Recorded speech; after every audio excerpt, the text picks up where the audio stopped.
the weekend. They flew me to Charleston. They drove to Paris Island, and it was actually, yeah, I remember that day.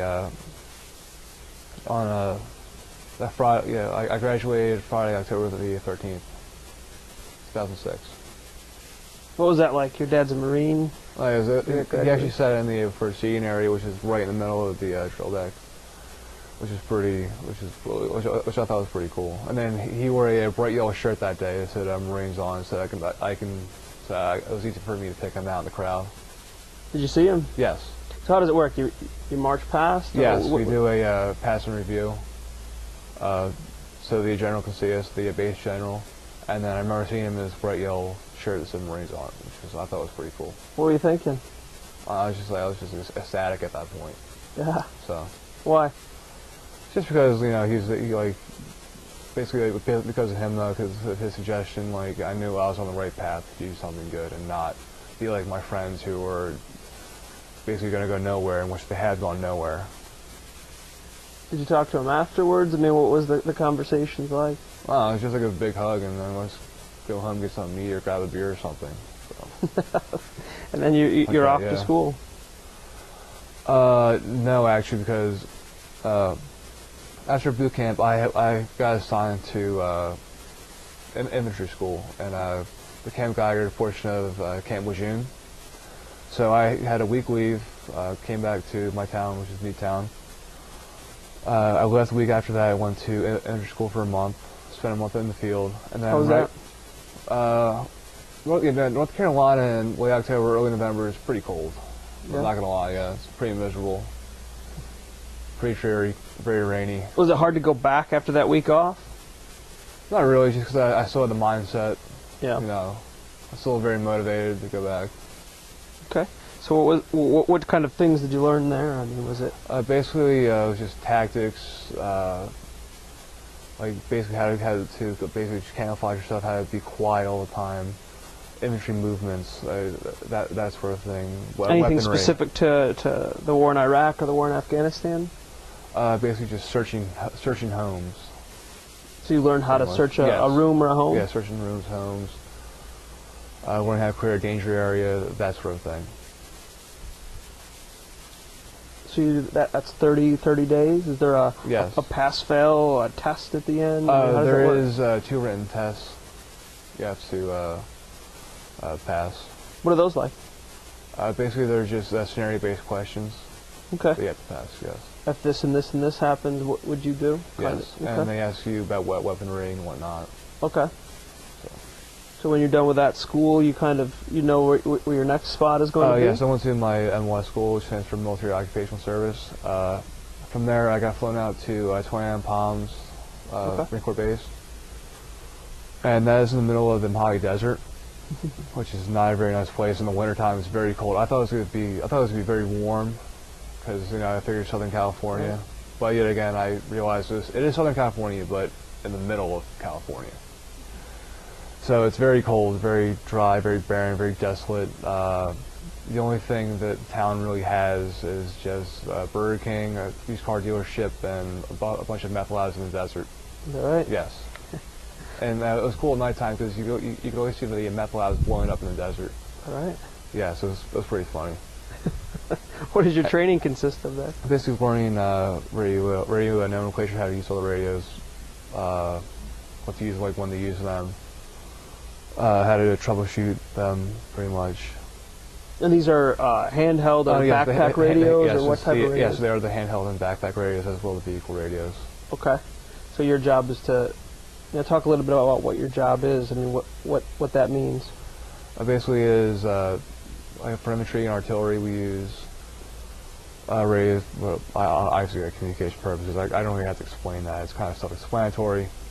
But I basically learn how to program them and troubleshoot them if there's a problem. So keep everybody on the same frequency. Yes, and then I basically know how the radio talk. Basically, like communication that way, like brevity and whatnot. Okay. Was there exams, or how was the training structured? Yes, there's written and practical exams that you have to pass before you are able to graduate. Did everybody pass? No. Somewhere dropped back. How many? I mean, just a rough. I mean, Two. Two out of.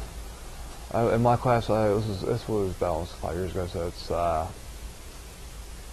just a rough estimate. I want to say there was about 38 of us. Okay. During training, I mean, is there, like you said, this is, right in the middle of the Iraq War, or at the time. So, were you guys talking about it in training? I mean, were you talking about it in the barracks? I mean, not really, just because we knew we were stuck in North Carolina and Palms, and we're not really going anywhere until we were done. So we just hung around, smoked cigarettes, and drank beer. How many nights a week were you guys drinking? I mean, was it? Just on weekends. Sure. And then, did you have PT in the morning, or? No, we usually had PT after class, which was a huge drag. Like, because it's late in the afternoon, you're tired anyway, and we usually run about 3 or 4 miles like through the desert at high elevation, and it just was not fun. And then after the PT, though, you're on your own. Yes, you're scared for the day. But I remember every Friday we would have a captain's run, and the captain that we had, he was our CEO. He was trained for a marathon, so we would run, like I said, the 3 or 4 miles. We would run 8 or 9 miles, but it'd be a slow pace, but still it would drag on. It was just miserable on every level. Were you in contact with people back home, or your sister, no, not mom, that. dad? Parents, yes. Friends, not really, just because I didn't really want anything to do with them anymore. Did you have cell phone? I mean, yes, I had cell. Oh, yes. So they're kind of like a dorm room, situation. Yes, I had 2 roommates. Okay. Did you get along with them?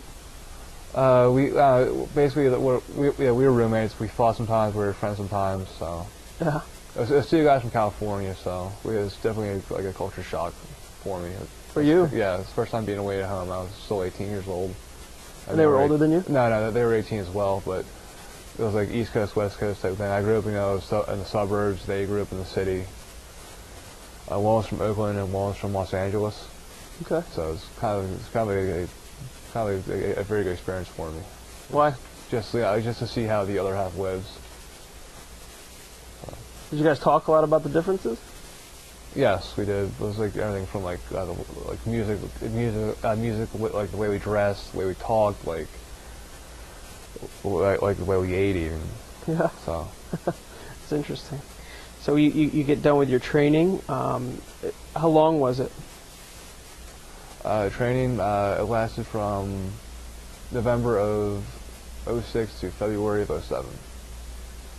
Okay. And then you're sent back to your unit, or what happens then? From there, I was assigned to reserve duty.